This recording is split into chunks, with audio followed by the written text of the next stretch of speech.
Porsi latihan TC ala STY luar biasa, perjuangan Saint Patinama bela timnas Indonesia. Pelatih Burkina Faso U17 tak sabar ke Indonesia. Simak informasi selengkapnya hanya di Garuda Space Update.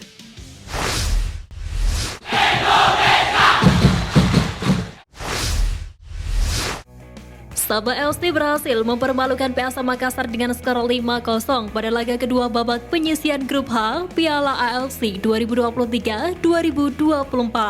Winger timnas Indonesia Sadil Ramdhani menjadi mimpi buruk skuad asuhan Bernardo Tavares usai mencetak 3 assist pada laga tersebut. Usai laga, pelatih Sabah FC Ong Kim Sui menilai bahwa Sadil sebagai salah satu pemain terbaik di Asia Tenggara. Meski begitu, pelatih berusia 52 tahun itu ingin Sadil bisa menunjukkan permainan apik secara konsisten. Terlebih pemain berusia 24 tahun tersebut bakal kembali memperkuat timnas Indonesia guna menghadapi Brunei di ronde pertama kualifikasi Piala Dunia 2026. Pelatih timnas Indonesia Sintayong bisa meniru apa yang dilakukan pelatih asal Malaysia Ong Kim Sui untuk memaksimalkan potensi Sadil Ramdhani.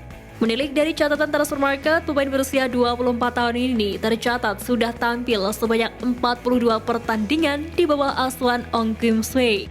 Hasilnya pun bagus karena Sadil mampu mencetak 11 gol dan 20 assist bagi Sabah FC yang ditangani oleh ex-pelatih timnas Malaysia tersebut.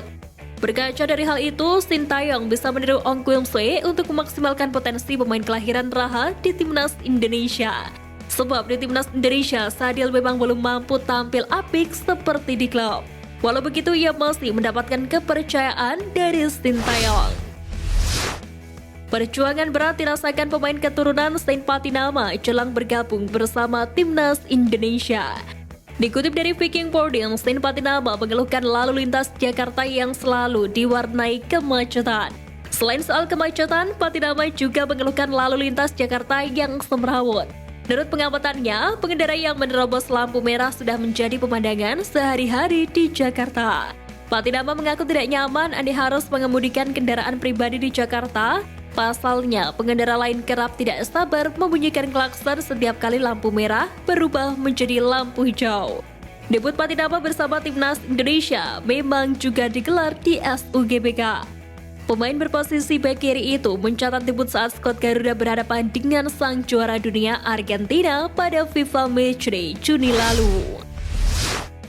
Wonderkid PSS Sleman Hoki Caraka girang setelah mendapat panggilan memperkuat timnas Indonesia level senior dalam periode jeda internasional menghadapi Brunei Darussalam. Hoki Caraka mengaku bersyukur bisa mendapat kepercayaan pelatih Sintayong.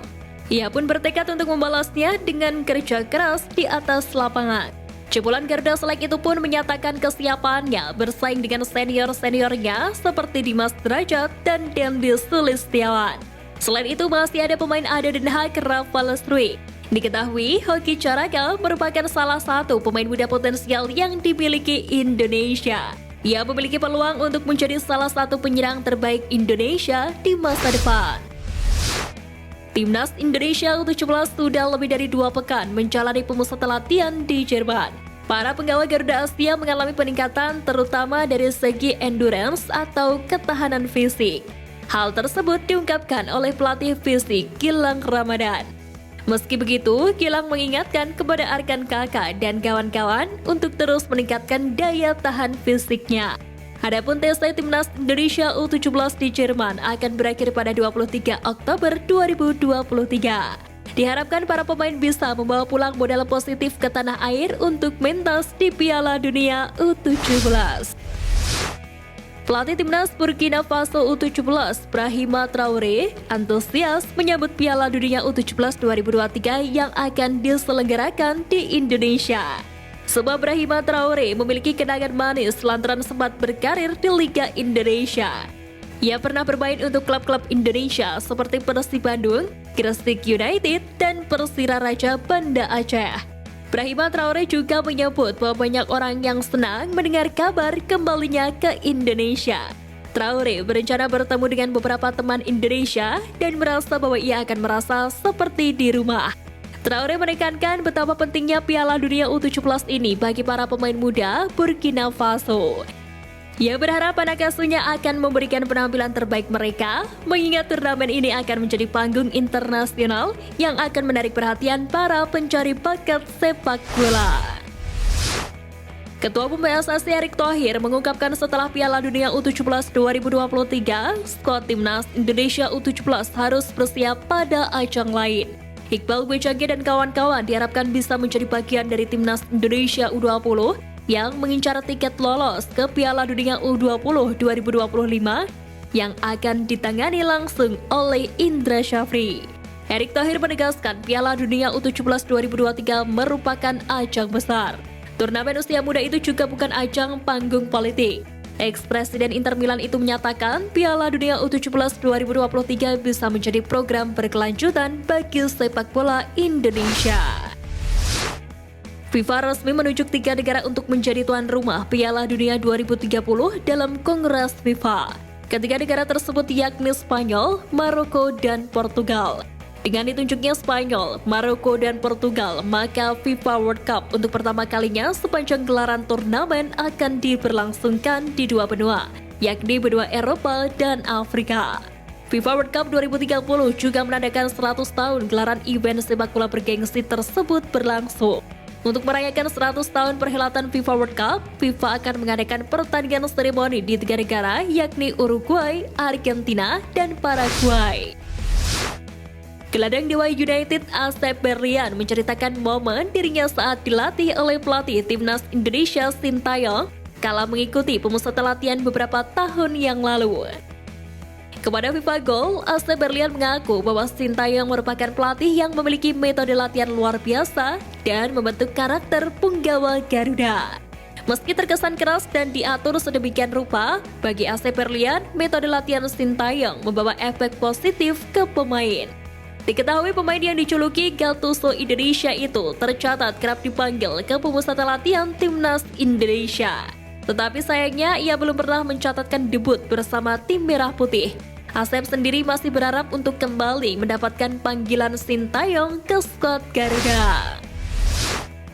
Si anak baik, Rizky Ridho membagikan tips jelang membela Timnas Indonesia di kualifikasi Piala Dunia 2026 zona Asia. Rizky Ridho mengaku telah mempersiapkan 2 hal agar tampil maksimal. 2 hal itu adalah menjaga pola makan dan tidur yang teratur.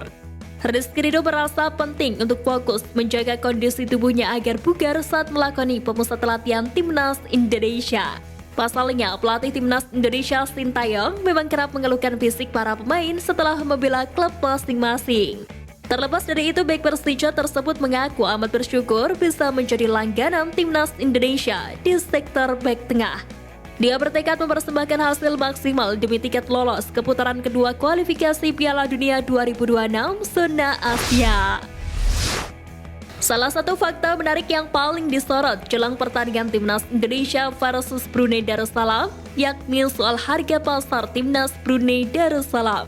Ternyata, harga pasar satu keseluruhan tim Brunei Darussalam masih lebih kecil jika dibandingkan dengan nilai pasar salah satu pemain Timnas Indonesia, Sandy Walsh. Melansir dari laman Transfermarkt, pemain berusia 28 tahun tersebut punya harga pasar sebesar 2 juta euro atau sekitar 32,7 miliar rupiah. Sementara satu tim Brunei Darussalam memiliki harga pasar 1,3 juta euro atau setara dengan 21,3 miliar rupiah. Sekian Flash News kali ini Sobat Garuda, mari terus dukung perjuangan Timnas Indonesia.